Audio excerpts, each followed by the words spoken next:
qui va compter maintenant, c'est vous, c'est votre capacité de vous mobiliser. Roberto le disait avant, faut pas lâcher, vous êtes en position de force, là vous êtes tous en grève, il faut qu'ils comprennent que vous ne lâcherez pas tant que vous n'aurez pas obtenu ce que vous voulez.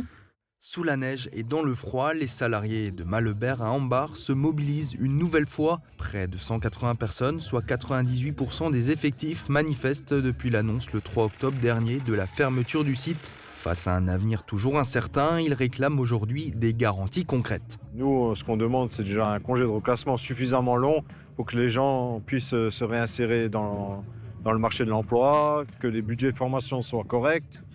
Et après, les indemnités légales aussi, supralégales, je veux dire, aussi, parce que derrière, c'est la fin de la boîte. On espérait que, par exemple, on puisse reclasser certaines personnes chez Holo Solis, mais ça va encore tarder.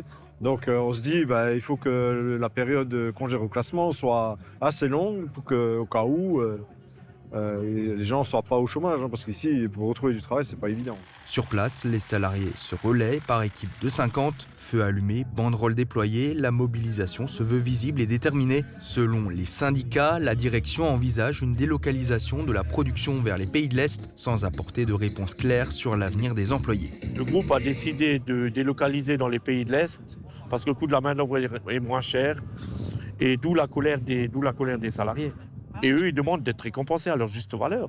Les salariés ont quand même fait énormément d'efforts. Ils ont eu confiance en la direction et la direction, entre guillemets, les a trahis. Une réunion avec la direction s'est tenue ce matin, mais pour les représentants du personnel, les discussions traînent et les engagements tardent à venir. On est en pleine négociation pour le PSE, pour la cessation d'activité au courant de cette année. Donc là, la direction, pour l'instant, elle piétine, elle ralentit les choses et nous, on veut des réponses. Et donc, il faut qu'ils commencent à lâcher des choses et pas rester en retrait, quoi. Au-delà du sort des salariés de Malebert, cette mobilisation met aussi en lumière une problématique plus large, celle de l'emploi en Moselle-Est, un bassin fragilisé. Une réunion avec le préfet s'est tenue hier pour tenter d'éclaircir la situation globale. Ce qu'on lui a dit, c'est qu'on trouve qu'il n'y a pas de stratégie industrielle au niveau de l'État. On laisse faire des PSE dans des entreprises qui ne perdent pas d'argent, mais qui décident simplement de faire des choix stratégiques. C'est pas admissible, on peut pas être d'accord avec ça. On a demandé des garanties au préfet sur le réemploi. Là, malheureusement, il nous a dit clairement qu'il n'y aura aucune garantie de l'État à ce niveau-là, quoi.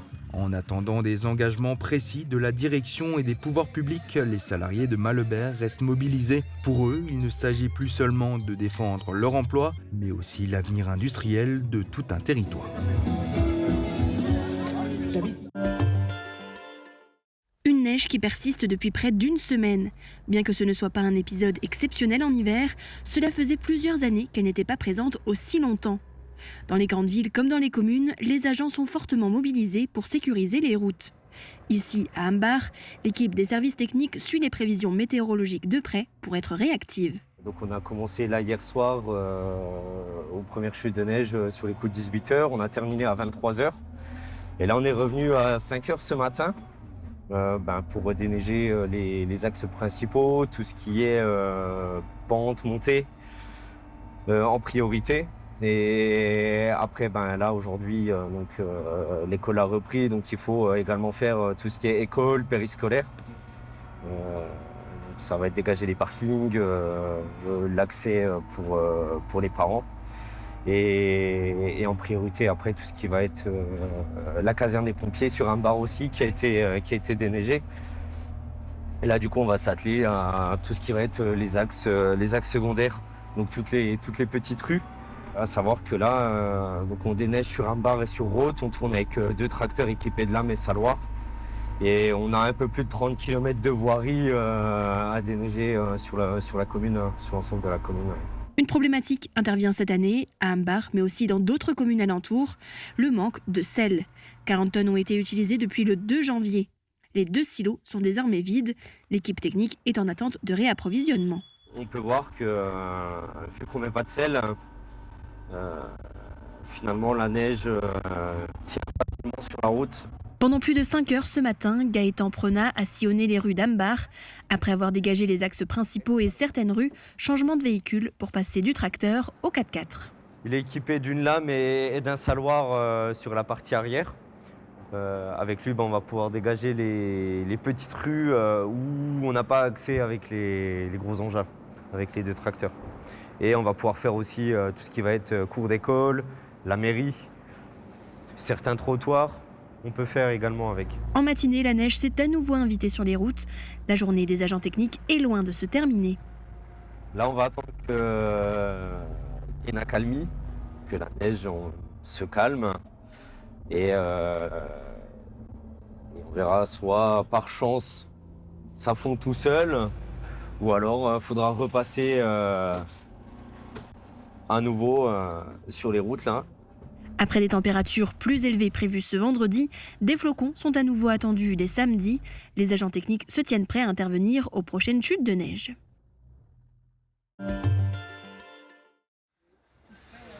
Une santé financière positive.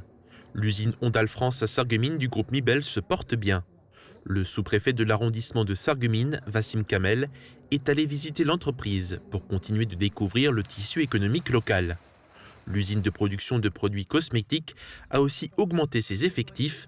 235 personnes travaillent maintenant sur site. On a encore fait 10% de croissance l'année 2025 par rapport à 2024. Forte activité de recrutement aussi l'année dernière. Donc ça se porte toujours très bien.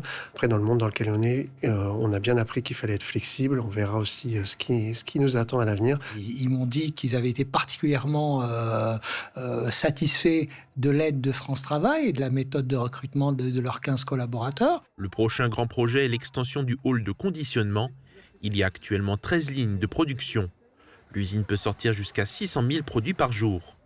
L'objectif est de passer de 950 à 1600 mètres carrés. On souhaite, entre guillemets, modifier un des bâtiments qu'on a pour étendre le hall de conditionnement et transférer toutes les lignes de conditionnement dans le même hall en tant que tel.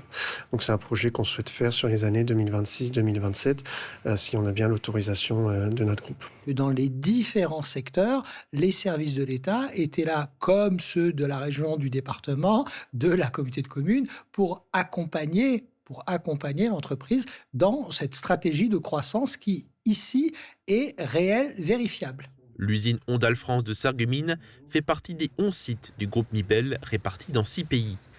Le groupe compte 1400 employés et a eu un chiffre d'affaires de 670 millions de francs suisses en 2024, soit un peu plus de 720 millions d'euros.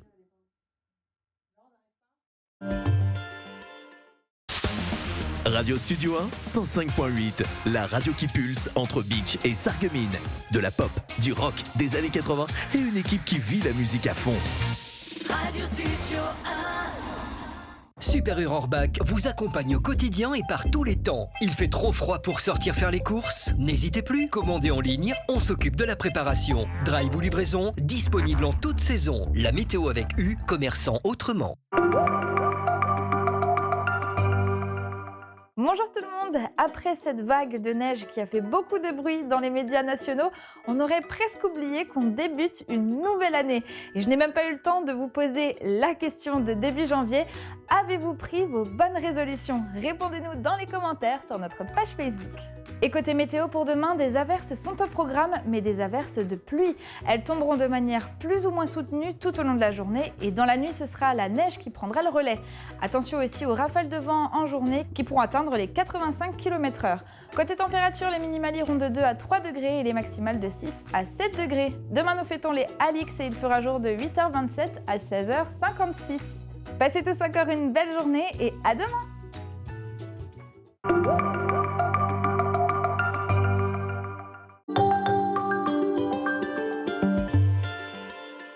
Pour 2026, Intermarché vous souhaite une année pleine de vitamines, comme nos fruits et nos légumes. Une année de qualité, comme notre viande. Une année gourmande, comme nos pâtisseries. Une année efficace, comme notre drive. Une année souriante, comme nos collaborateurs. Une année au meilleur prix, comme tous nos produits. Intermarché Sarreguemines et Beach vous souhaite une très belle année 2026. Intermarché, tous unis contre la vie chère. Pour le groupe Eric Wagner, 2025 a été une année riche en projets et en réussites. Chaque chantier a été l'occasion de mettre en œuvre notre savoir-faire pour façonner des espaces qui vous ressemblent. Merci à tous pour votre confiance. Ensemble, nous continuerons de construire le futur. Le groupe Eric Wagner et tous ses collaborateurs vous souhaitent une très belle année 2026.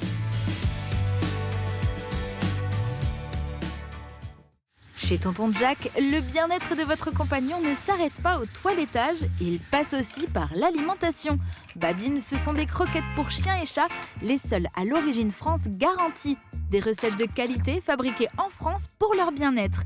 Babine, une marque distribuée par Croquest, est disponible chez Tonton Jack, votre salon de toilettage 49 rue de France à Sarreguemines.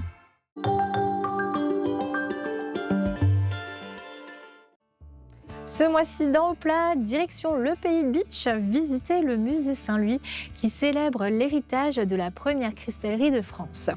Donia Lagdar me fera découvrir les collections permanentes, les pièces incontournables, mais aussi le savoir-faire des artisans verriers travaillant le cristal en fusion. À découvrir ce samedi sur Mosaïque Cristal.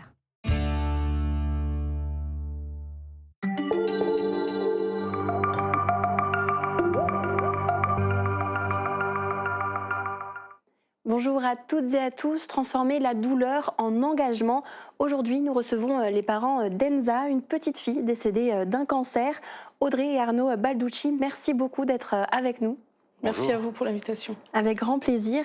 Alors, avant de parler de votre association, je voulais qu'on parle d'Enza, votre fille qui est à l'origine justement de cette association. Elle est décédée en 2014 des suites d'un cancer du cervelet.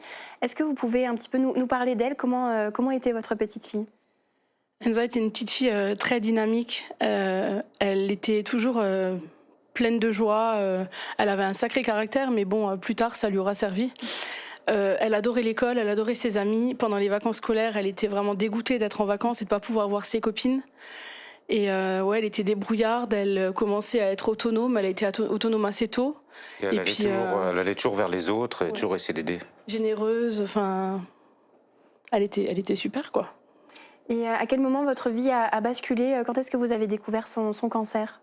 Donc Enza a fêté ses 4 ans le 27 octobre et le 27 novembre, donc un mois après son anniversaire. On pensait qu'elle avait un trouble ORL, perte d'équilibre, vomissement, beaucoup de vomissements. Donc le médecin traitant nous avait déjà fait une prise en charge pour aller voir un ORL, pour un souci d'oreille interne. Enfin, c'est ce qu'on pensait à la base. Et finalement, pas du tout. En arrivant aux urgences, elle a passé un scanner. Et c'est à ce moment-là que j'ai vu en fait les médecins mesurer quelque chose sur un écran. Et j'ai compris qu'à ce moment-là, notre vie, elle allait changer du tout au tout, en fait. Donc, elle avait 4 ans.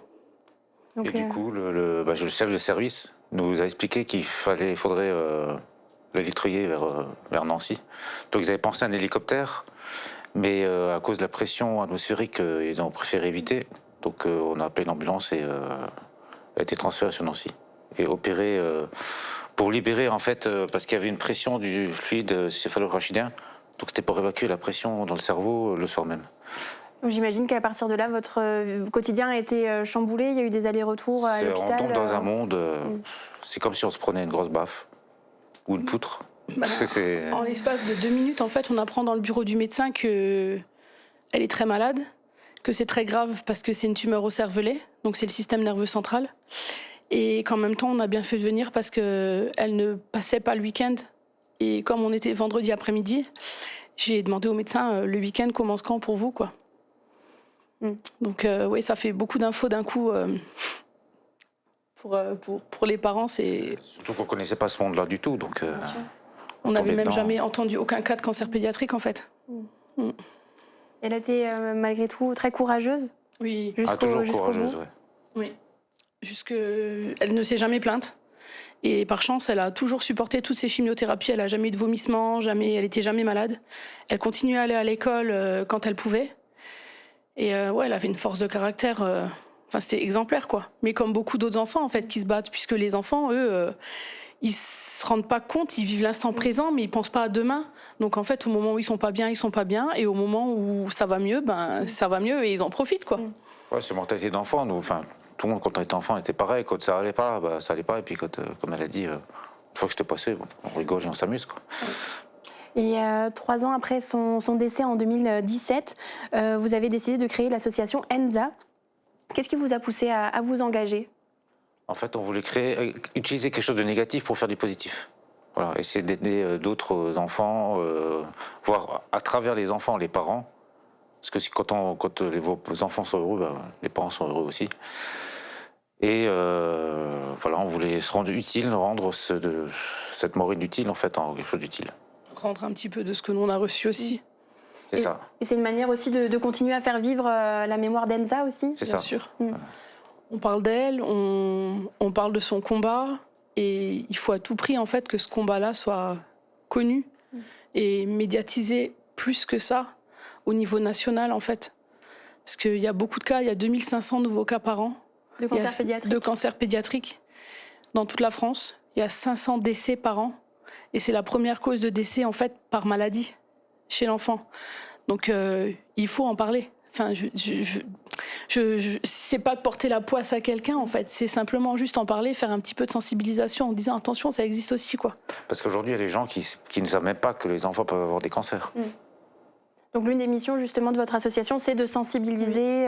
Voilà, dire ça existe et voilà.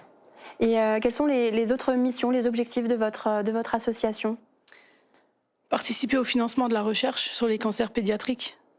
Cette année, avant Noël, on a remis un beau chèque à la recherche. En fait, on a reversé 23 000 € grâce à des dons qui sont collectés toute l'année. Et on a aussi apporté pour la deuxième mission donc un petit peu de joie aux enfants qui sont hospitalisés. On a apporté des jouets en fait pour Noël qui ont été distribués par le Papa Noël du service. Et en fait, nous, ça nous tient à cœur parce que durant l'hospitalisation d'Enza, en fait, la première année, elle aurait dû fêter Noël à l'hôpital.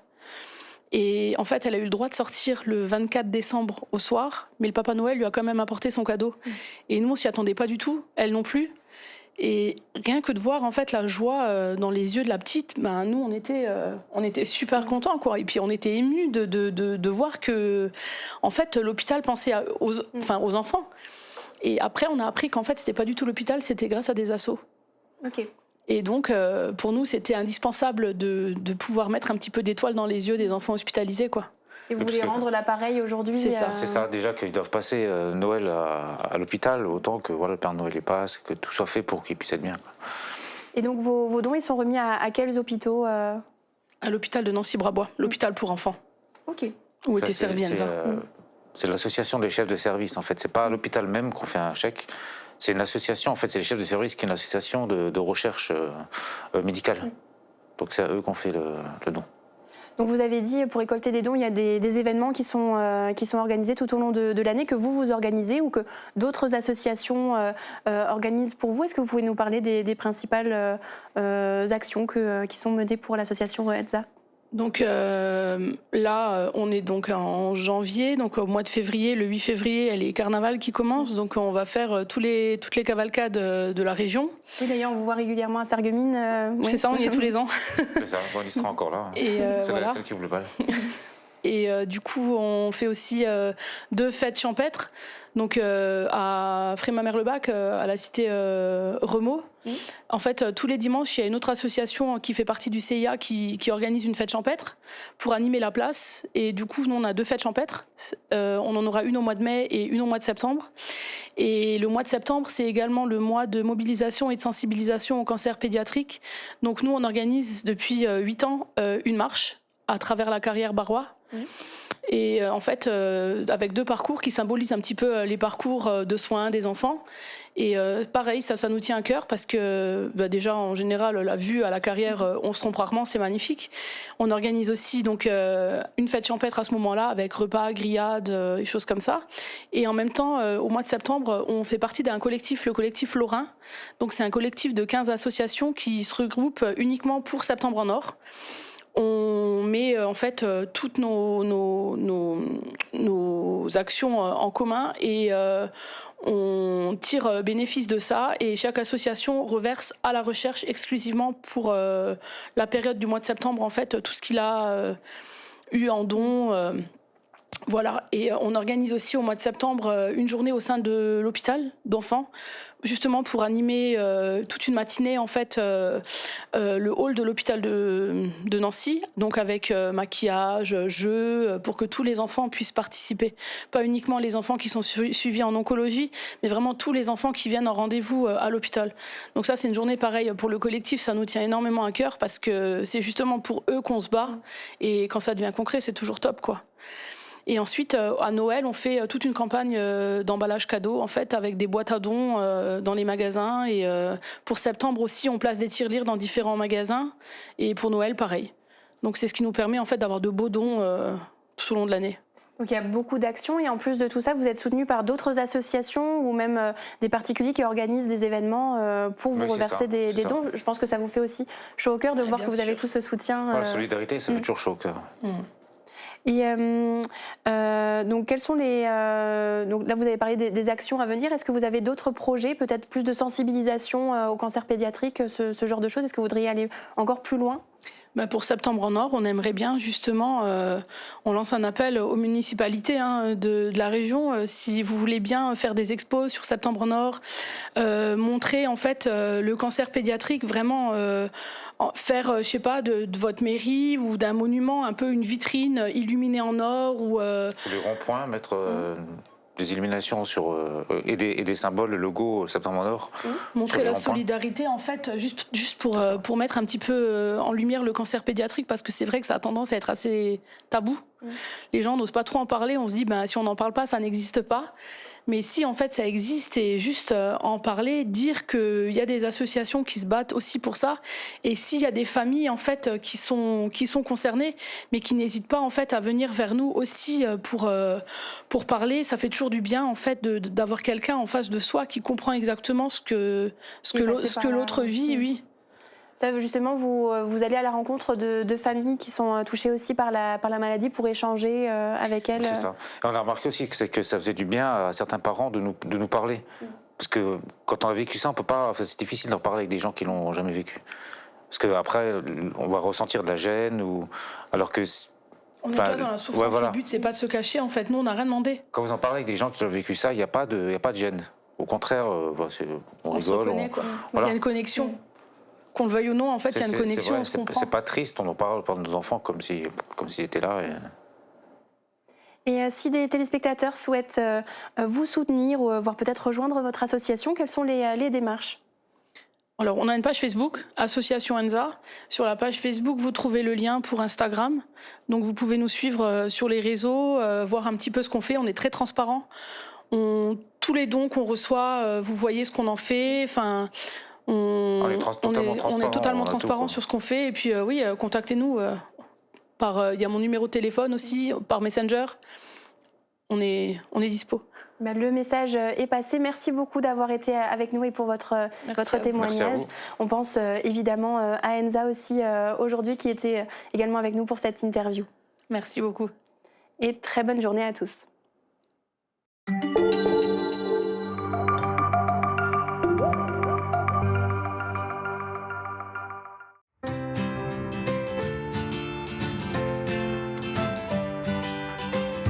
Nous sommes en présence d'un alambic à une passe, contrairement aux alambics à deux passes. La différence, c'est qu'on gagne énormément en temps et qu'on n'est pas obligé d'avoir des quantités de mou aussi importantes qu'avec l'alambic deux passes pour pouvoir faire une distillation. Pour exemple, cet alambic-ci nous permet de faire des distillations à partir de 40 litres de mou, ce qui est vraiment minimum et impossible à faire avec un alambic deux passes. Et on va jusqu'à une quantité maximum par passe de 140-145 litres. Voilà. L'appareil est constitué d'un bain-marie. L'enveloppe extérieure, c'est un bain-marie qui est rempli d'à peu près une centaine de litres d'eau que nous chauffons à 100, 101 degrés, 102. Et cette eau va chauffer le mou. Alors le mou, en fait, ce sont les fruits qui ont fermenté et que nous mettons dans la cucurbite. Cette partie en cuivre ici s'appelle la cucurbite, et de façon à le faire monter en ébullition et que les vapeurs d'alcool vont monter et passer dans le condensat par la suite. Ici, nous avons ce qu'on appelle le chapiteau et ici la boule. Alors, les premières vapeurs d'alcool qui montent vont se refroidir d'abord dans la boule, qui est un petit peu plus froide que le reste de l'appareil, et les vapeurs vont se condenser, retomber dans le mou. Ensuite, quand ça réussit à passer cette étape-là, nous arrivons dans ce qui fait proprement dit la différence entre un alambic une passe et un alambic deux passes. C'est-à-dire que nous arrivons dans la colonne dite colonne aromate. Alors pourquoi cette colonne est-elle là? Tout simplement pour magnifier les arômes des fruits que nous distillons et ensuite pour réguler le passage des vapeurs d'alcool dans le refroidisseur. Alors, il va y avoir plusieurs étapes dans cette colonne. On ne le voit pas à l'extérieur, mais en premier lieu, les vapeurs d'alcool vont arriver à ce niveau-ci et vont être obligées de monter. Et lorsqu'elles montent, ces vapeurs d'alcool, elles passent dans un tuyau en cuivre qui est à l'intérieur et qui fait 10 mètres de long, sur un diamètre d'à peu près 30-33 cm. Et lorsque ces vapeurs ont réussi à passer ce premier cap, elles peuvent commencer à chauffer la partie d'en haut, qui est en fait un réservoir avec 30 litres d'eau froide. Et les vapeurs étant obligées de passer à travers, elles vont réchauffer l'eau. Nous avons ici plusieurs thermomètres qui nous permettent de contrôler les températures. Donc on voit que là, sur ce thermomètre-ci, sur le bas, nous sommes déjà à 90 degrés de vapeur d'alcool. Ici, après le passage des 10 mètres tuyaux, nous sommes un petit peu en dessous des 90 degrés, mais pas beaucoup, on doit être à 88 degrés à peu près. Et lorsqu'ils sont passés et arrivés dans cette partie-ci, il y a un réseau de tuyaux dans lesquels les vapeurs sont obligées de passer pour réchauffer l'eau et vont bien sûr se condenser, retomber et revenir dans le mou. Et donc cette eau, une fois qu'elle a atteint une température d'environ 60 degrés, les vapeurs arrivent à passer et arrive dans la partie refroidisseur qui est ici. Et cette partie refroidisseur va servir en fait à condenser les vapeurs d'alcool de façon à avoir de l'alcool qui coule par le bas. C'est-à-dire que les vapeurs arrivent en haut, aux alentours, là on a 82 degrés, grosso modo. Pour être précis, on est à 83,8 de vapeur d'alcool. 83 degrés 8 pour arriver là en bas à une température d'environ 20 degrés. Mais ici, les vapeurs sont condensées et donc se sont transformées en liquide. Le principe de cette machine par rapport à un alambic de passe, c'est que toutes ces opérations-là nous permettent de passer entre 8 et 9 fois plus vite la même quantité de mou que dans un alambic de passe. Donc là où il fallait une journée auparavant pour faire une centaine de litres, là, il nous faut 2 heures. Voilà, c'est simple. En 2 heures, c'est bouclé et on a un alcool d'excellente qualité. Pourquoi? Grâce à cette colonne qu'on appelle colonne aromate et qui est brevetée. C'est-à-dire qu'actuellement, il n'y a pas 36 000 constructeurs qui savent faire ça et qui ont un brevet là-dessus. Nous, on en a un. Enfin, on en a un, le fabricant en a un. Et il a appelé ça une colonne aromate. Et ça nous permet également de distiller des fruits frais, c'est-à-dire qu'on augmente le temps de passage en bloquant la sortie et en faisant un circuit continu, on peut distiller des fruits frais, ce qui est impossible à faire avec une autre machine. L'eau froide qui sert à condenser les vapeurs, l'injection d'eau froide est contrôlée par deux vannes thermostatiques commandées elles-mêmes par des thermostats qui sont installés sur la colonne et qui vont injecter lentement de l'eau froide. C'est-à-dire qu'on n'a pas d'intervention manuelle. On laisse faire la machine. Il y a juste les réglages à faire au départ correctement. Cette eau froide, elle rentre ici, elle pousse.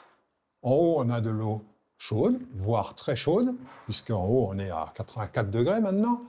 Et cette eau chaude n'est pas évacuée directement à l'extérieur, elle est repoussée une première fois dans cette partie-ci, où nous avions, je le rappelle, au départ, 30 litres d'eau froide. Et donc, on se maintient ici à une température d'environ 80 degrés grâce à cette eau qui est rajoutée avant d'être évacuée. Alors, j'ai fait un peu le tour du fonctionnement de la machine. Maintenant, il faut relever quelque chose de très important, c'est que la distillation va dépendre essentiellement de la fermentation au départ. Si la fermentation des fruits a été ratée, la distillation ne pourra rien rattraper. Si la fermentation est réussie, une bonne fermentation, on peut réussir une bonne distillation. Et là, c'est le distillateur, proprement dit, qui va prendre la relève et c'est son savoir-faire qui va faire que c'est bon ou pas bon. Le rendement en alcool n'est pas le même pour tous les fruits. Un fruit comme, par exemple, la Mirabelle a un rendement de 5 litres d'alcool pur pour 100 litres de mou. Et un fruit comme la Quetch, elle va avoir un rendement de 4 litres d'alcool pour 100 litres. La pomme ou la poire vont avoir un rendement de 1,5 litre pour 100 litres. Donc les rendements ne sont pas du tout les mêmes et ça ne va pas du tout couler de la même façon, la même vitesse. Lorsque nous avons des vapeurs d'alcool qui passent dans la machine et par le condenseur et qui coulent, nous avons en fait 3 sortes d'alcool différents qui vont couler. Nous avons en premier lieu un alcool dit alcool de tête qui est extrêmement nocif et ce n'est pas de l'éthanol, c'est du méthanol. Et là-dedans, nous avons un tas d'éléments indésirables comme de l'acide acétique, on a de l'acétone, on a malheureusement de temps en temps de l'acide prussique aussi, donc, qui est à éliminer puisque c'est un poison violent.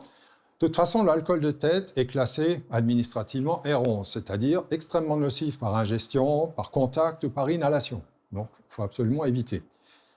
L'art du distillateur va être de savoir quand passer de l'alcool de tête à l'alcool dit de cœur, c'est-à-dire l'alcool qu'on peut boire. Et ça se fait de différentes manières, à l'odorat, à la quantité, enfin, c'est le domaine du distillateur.